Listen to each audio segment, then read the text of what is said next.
साथियों, जय श्री कृष्ण, राधे राधे, ओम नमः शिवाय, हर हर महादेव। आप लोग स्वस्थ होंगे, आनंद होंगे, ऐसी मुझे पूर्ण उम्मीद है।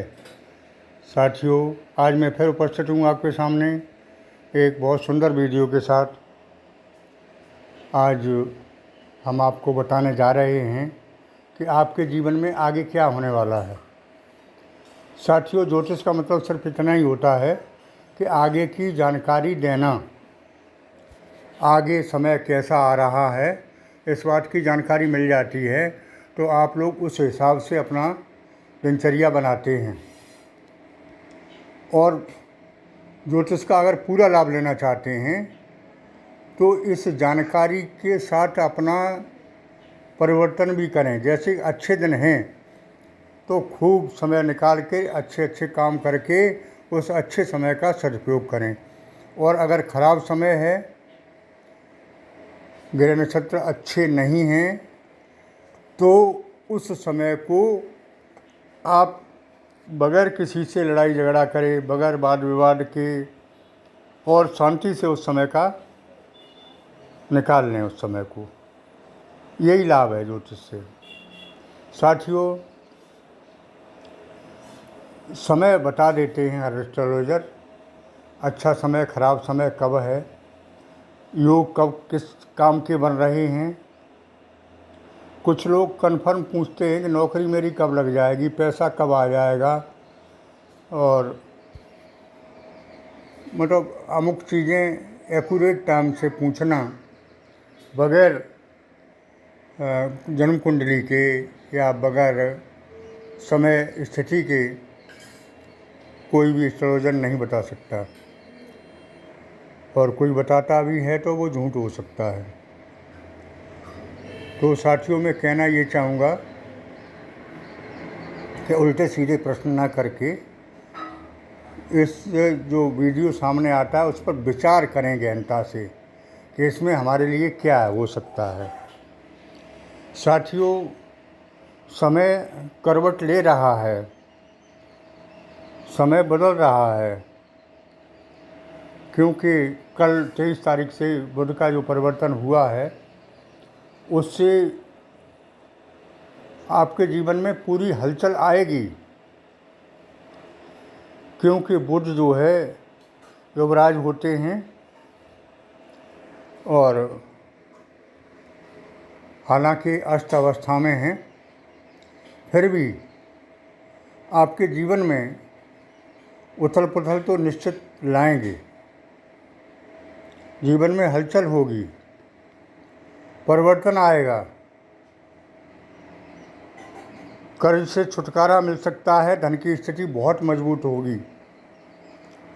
वैवाहिक जीवन में जो चली आ रही परेशानियां थीं वो दूर होती दिखाई दे रही हैं। कहीं भी धार्मिक स्थान में जाने की आपकी योजना बन सकती है या घूमने फिरने का मौका मिल सकता है, ऐसे योग बन रहे हैं। साथियों,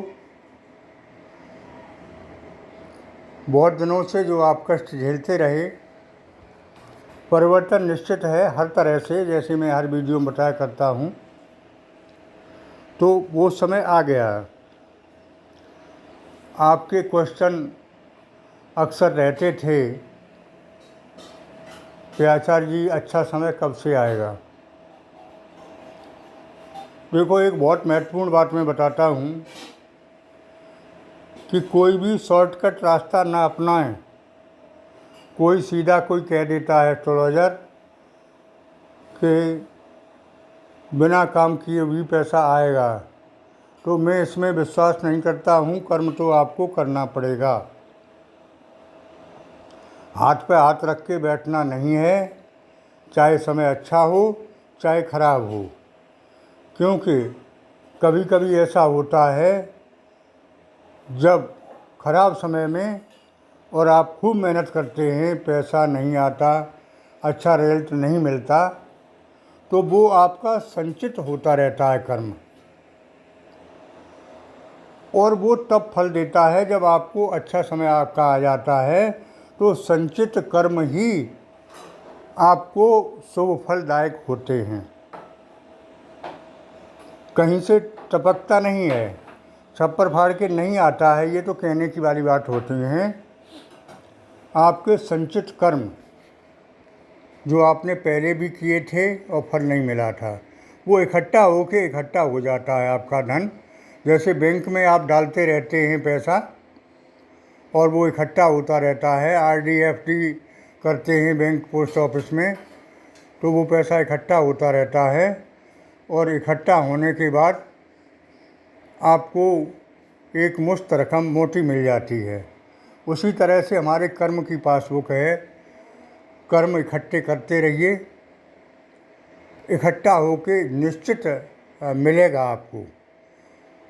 भाई आपका पैसा है, आपको मिलेगा, आपके कर्म है, आपको फल मिलेगा, चाहे वो शुभ कर्म हो या दुष्कर्म हो।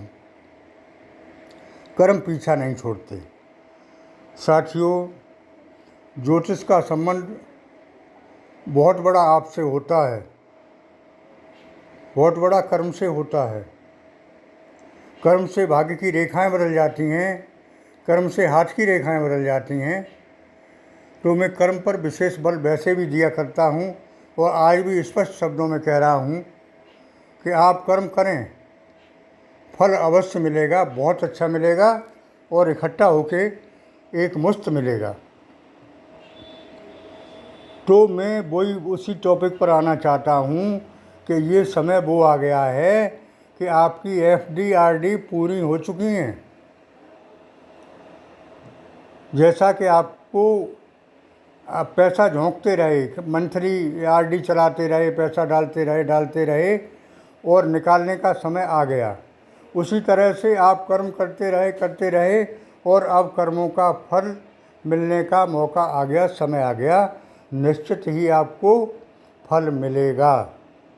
उसी हिसाब से मैं कह रहा हूँ कि धन की स्थिति बहुत मजबूत होगी, कर्ज से छुटकारा होगा,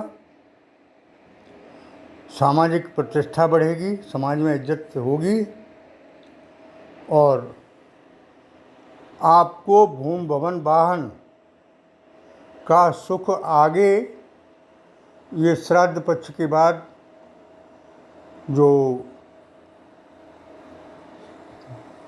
समय आ रहा है वो बहुत ही सुंदर आ रहा है। और उस समय में यानी श्राद्ध पक्ष के जस्ट बाद आपको कुछ नई चीज़ खरीदने का मौका मिलेगा।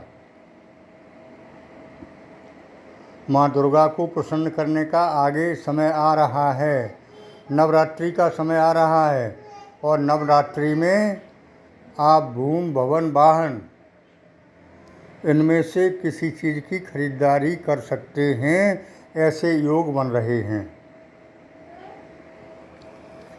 तो अभी से आप तैयार हो जाएं। उसके लिए मैं उपाय भी बताया करता हूँ कि अभी समय है पितृपक्ष को प्रसन्न करने का, पितरों को प्रसन्न करने का। पितरों को प्रसन्न करके आशीर्वाद लेके बहुत कुछ प्राप्त कर सकते हैं उनसे आप। दूसरी बात जो है, आगे भी समय अच्छा आ रहा है, विशेष अच्छा आ रहा है। आपने जो कष्ट सहे थे उनका निवारण हो चुका है, वो समय निकल चुका है। हाँ, इतना ज़रूर है कि फल धीरे धीरे मिलेगा, एकदम कहीं से कुछ नहीं होता है। तो साथियों, उपाय के रूप में बताना चाहूँगा कि ओम नमः शिवाय महामंत्र का जाप करते रहें और अभी पितरों की सेवा भी करते रहें। पितृपक्ष चल रहा है, आगे नवरात्रि आ रहे हैं, उनके लिए तैयार रहें। और नवरात्रि में हमारे आश्रम पर भी हवन पूजन होता है, उसमें शामिल होने के लिए भी आप तैयारी कर सकते हैं।